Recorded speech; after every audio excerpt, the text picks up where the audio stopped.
This is Tariq Ibn Jamil reading Philosophy and Opinions of Marcus Garvey, edited by Amy Jocks Garvey. Chapter 1. History is the landmark by which we are directed into the true course of life. The history of a movement, the history of a nation, the history of a race is the guidepost of that movement's destiny, that nation's destiny, that race's destiny. What you do today that is worthwhile inspires others to act at some future time. Definition of chance. Chance has never yet satisfied the hope of a suffering people. Action, self-reliance, the vision of self, and the future have been the only means by which the oppressed have seen and realized light of their own freedom. Definition of life.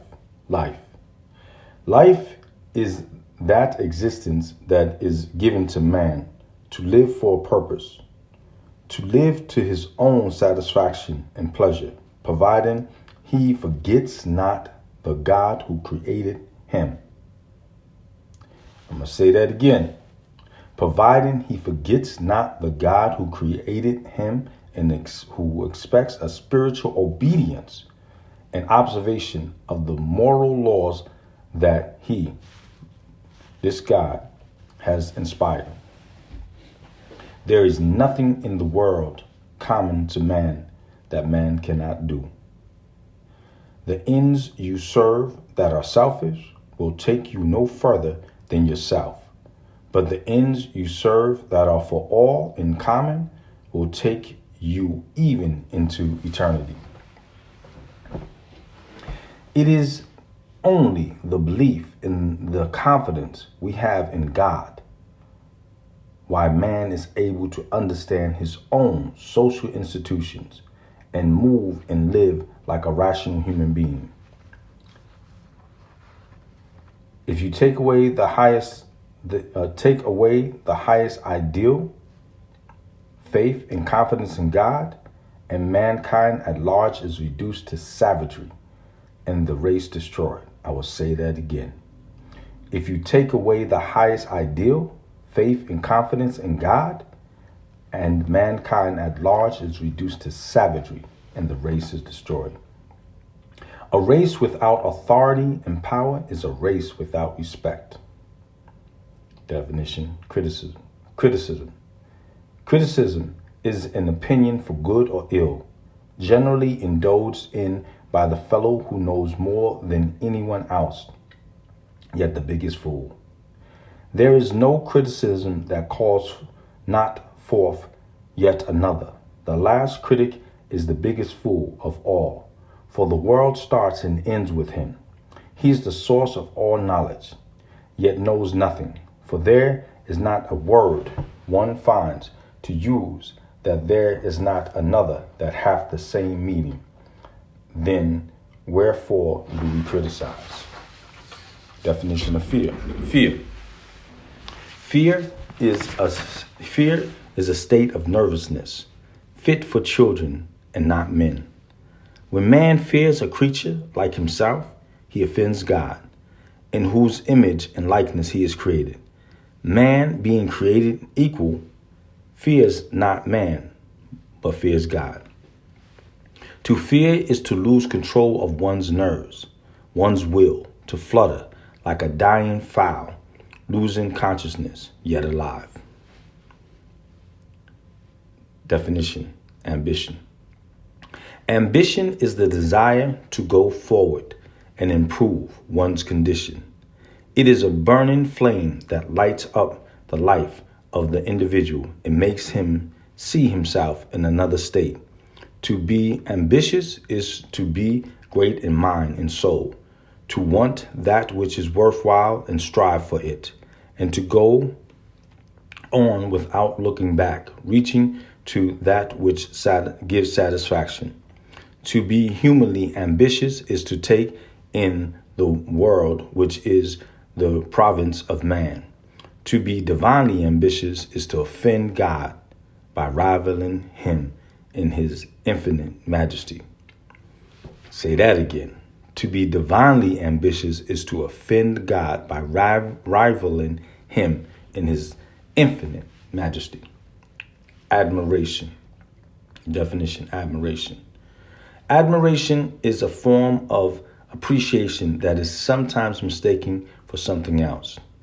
There may be something about you that suggests good fellowship when kept at a distance, but in a closer contact would not be tolerated. Otherwise, it would be love. Definition: religion. Religion is one's opinion and belief in some ethical truth. To be a Christian is to have the religion of Christ. So to be a believer of Muhammad is to be a Muslim, or Mohammedan as they stated. But there are so many religions that every man seems to be a religion unto himself. No two persons think alike, even if they outwardly profess the same faith. So we have as many religions in Christianity as we have believers. Death. Definition of death. Death is the end of life in the individual or thing. Death is the end of all life in the individual or the thing. If physical, the crumbling of the body into dust from which it came. He who lives not upright dies completely in the crumbling of the physical body. But he who lives well transforms himself from that which is mortal to immortal. Faithfulness. Definition. Faithfulness. Faithfulness is actuated by a state of heart and mind in the individual that changes not. No one is wholly faithful to a cause or an object except his heart and mind remain firm without change or doubt. If one's attitude or conduct changes towards an object, then one has lost in one's faithfulness. It is a wholeness of belief overshadowing all suspicion, all doubt, admitting of no question, to serve without regret or disgust, to obligate oneself to that which is promised or expected, to keep to our words and do our duty well. There are but few faithful people nowadays. Definition of prohibition. Prohibition. Prohibition is to abstain from intoxicating liquor, as it makes us morbid and sometimes drunk. But we get drunk every day, nevertheless, not so much by the strength of what we sip from the cup, but that which we eat, the water we drink, and the air we inhale, which at fermentation conspire and at eventide to make us so drunk and tired that we lose control of ourselves and fall asleep. Everybody is a drunkard. And if we were to enforce real prohibition, we should all be dead. There is no strength but that which is destructive, because man has lost his virtues and only respects force, which he himself cannot counteract. This is the day of racial activity, when each and every group of this great human family must exercise its own initiative and influence in its own protection. Therefore, Negroes should be more determined today than they have ever been, because the mighty forces of the world are operating against non-organized groups of people. Say it again. The mighty forces of the world are operating against non-organized groups of people who are not ambitious enough to protect their own interests. Wake up, Ethiopia. Wake up, Africa. Let us work together the one glorious end of a free, redeemed, and mighty nation. Let Africa be a bright star amongst the constellation of nations. A man's bread and butter is only ensured when he works for it. The world has now reached the stage when humanity is really at the parting of the ways. It is a question of man, mind, thyself. Man, mind, thyself. The political readjustment of the world means that those who are not sufficiently able, not sufficiently prepared, will be at the mercy of the organized classes for another 100 or 200 years. The only protection against injustice is man's power, physical, finance, and scientific. Again, the only protection against injustice in man is power, physical, finance, and scientific. The masses make the nation and the race. If the masses are illiterate, that is the judgment passed on the race by those who are critical of its existence. The function of the press is public service without prejudice or partiality, to convey the truth as it is seen and understood without favoritism or bias. Definition: education. Education is the medium by which a people are prepared for the creation of their own particular civilization and the advancement and glory of their own race. Definition: nationhood. Nationhood is the only means by which modern civilization can completely protect itself. Independence of nationality, independence of government is the means of protecting not only the individual, but the group. Nationhood is the highest ideal of all peoples. The evolutionary scale that weighs nations and races balances alike for all people. Hence, we feel sure that someday the balance will register a change for the Negro. If we are to believe the divine injunction, we must realize that the time is coming when every man in every race must return to its own vine and fig tree. Let Africa be our guiding star, our star of destiny. So many of us find excuses to get out of the Negro race because we are led to believe that the race is unworthy and that it has not accomplished anything. Cowards that we are. It is we who are unworthy because we are not contributing to the uplift and the upbuilding of this noble nation. How dare anyone tell us that Africa cannot be redeemed when we have 400 million men and women with warm blood coursing through their veins? The power that holds Africa is not divine. The power that holds Africa is human, and it is recognized that whatsoever man has done, man can do.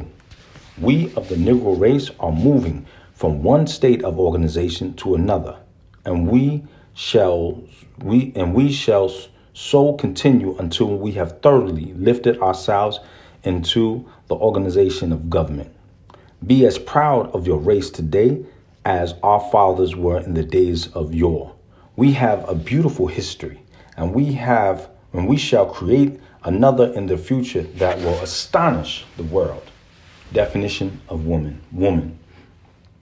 What the night is to the day is woman to man. The period of change that brings us light out of darkness, darkness out of light, and semi-light out of darkness are like the changes we find in women day in day. She makes one happy, then miserable. You are to her kind, then unkind. Constant, yet inconstant. Thus, we have women no real man can do without her. Definition of love. Love. A happy but miserable state in which man finds himself from time to time. Sometimes he believes he is happy by loving, then suddenly he finds how miserable he is. It is all joy. It sweetens life, but it does not last. It comes and goes. But when it is active, there is no greater virtue because it makes one supremely happy. We cannot hold our love, but there is one love that never changes or is mistaken. That is God's love. The longer we hold our love, the nearer we approach like unto our Creator. The whole world is run on bluff. No race, no nation, no man has any divine right to take advantage of others. Why allow the other fellow to bluff you? Every student of political science, every student of economics knows that the race can only be saved through a solid industrial foundation, and that the race can only be saved through political independence. Take away industry from a race, take away political freedom from a race, and you have a group of slaves. Peoples everywhere are traveling toward industrial opportunities and greater political freedom. As a race oppressed, it is for us to prepare ourselves that at any time the great change in industrial freedom and political liberty comes about, we may be able to enter into the new era as partakers of the joys to be inherited. Lagging behind in the van of civilization will not prove our higher abilities. Being subservient to the will and caprice of progressive races will not prove anything superior in us. Being satisfied to drink of the dregs from the cup of human progress will not demonstrate our fitness as a people to exist alongside of others. But when of our own initiative we strike out to build industries, governments, and ultimately empires, then and only then will we as a race prove to our Creator and to man in general that we are fit to survive and capable of shaping our own destiny. The world ought to know that it could not keep 400 million Negroes down forever. There is always a turning point in the destiny of every race, every nation, of all people. And we have come now to the turning point of the Negro, where we have changed from old cringing weakling and transformed into full-grown men, demanding our portion as men. I am not one of those Christians who believe that the Bible can solve all problems of humanity. The Bible is good in its place, but we are men. We are the creatures of God. We have sinned against him. Therefore, it takes more than the Bible to keep us in our places. Man is becoming so vile that today we cannot afford to convert him with moral, ethical, physical truths alone, but with that which is more effective, implements of destruction. Leadership means everything: pain, blood, death. To be preposterous in whatever we do is the sign of true wealth. We may be wealthy in not only having money, but in spirit and health. It is the most helpful agency towards a self-satisfied life. One lives in an age like this, nearer perfection by being wealthy than by being poor. To the contented soul, wealth is the stepping stone to perfection. To the miser, it is the nearest avenue to hell. I would prefer to be honestly wealthy than miserably poor. To be free from temptation of other people's property is to reflect the honesty of your own soul. There are but few really honest people, in that between the thought and the deed, we make ourselves dishonest. The fellow who steals acts dishonestly. We can steal in thought as well as in deed. Therefore, to be honest is a virtue that but few indulge. To be honest is to be satisfied, having all, wanting nothing. If you find yourselves in such a state that you are honest, if not, the temptation of your soul is bound to make you dishonest. This applies to the king and the peasant alike. All people are struggling to blast a way through the industrial monopoly of races and nations. But the Negro as a whole has failed to grasp its true significance and seems to delight in filling only that place created for him by the white man. The Negro who lives on the patronage of philanthropists is the most dangerous member of our society. I'm going to say that again. The Negro who lives on the patronage of philanthropists is the most dangerous member of our society because he is willing to turn back the clock of progress when his benefactors ask him to do so.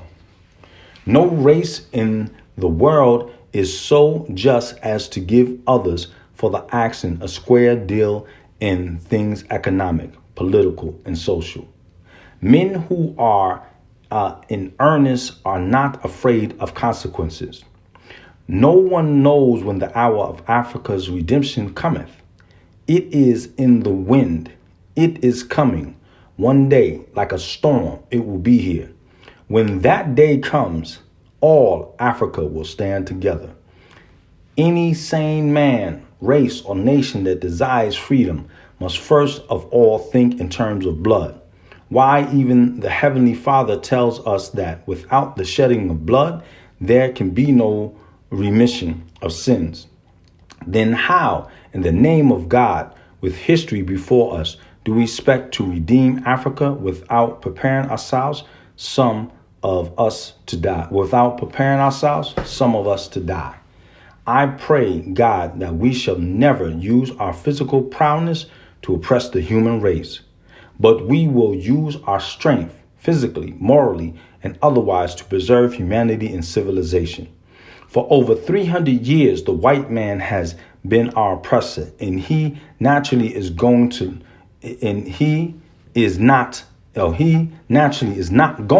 liberate us to the higher freedom, the truer liberty, and the truer democracy. We have to liberate ourselves. Every man has a right to his own opinion. Every race has a right to its own action. Therefore, let no man persuade you against your will. Let no other race influence you against your own. The greatest weapon used against the Negro is disorganization. The greatest weapon used against the Negro is disorganization. The greatest weapon used against the Negro is disorganization. If you have no confidence in self, you are twice defeated in the race of life. With confidence, you have won even before you have started. At no time within the last 500 years can one point to a single instance of the Negro as a race of haters.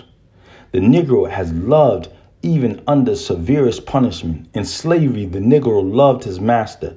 He safeguarded his home even when he further planned to enslave him. We are not a race of haters, but lovers of humanity's cause. We are not a race of haters, but lovers of humanity's cause. Mob violence and injustice have never helped a race or a nation. And because of this knowledge, as gathered from the events of ages, we as a people in the new age desire to love all mankind, not in the social sense, but in keeping with the divine injunction. Man, love thy brother. Preparedness is the watchword of this age. For us as a race to remain as we have been in the past, divided amongst ourselves, parallelizing, insularizing, and nationalizing our activities as subjects and citizens of the many alien races and governments under which we live is but to hold ourselves in readiness for that great catastrophe that is bound to come, that of racial extermination at the hands of the stronger race, the race that will be fit to survive. Humanity takes revenging crime from one age to the next, according to the growth and development of the race. So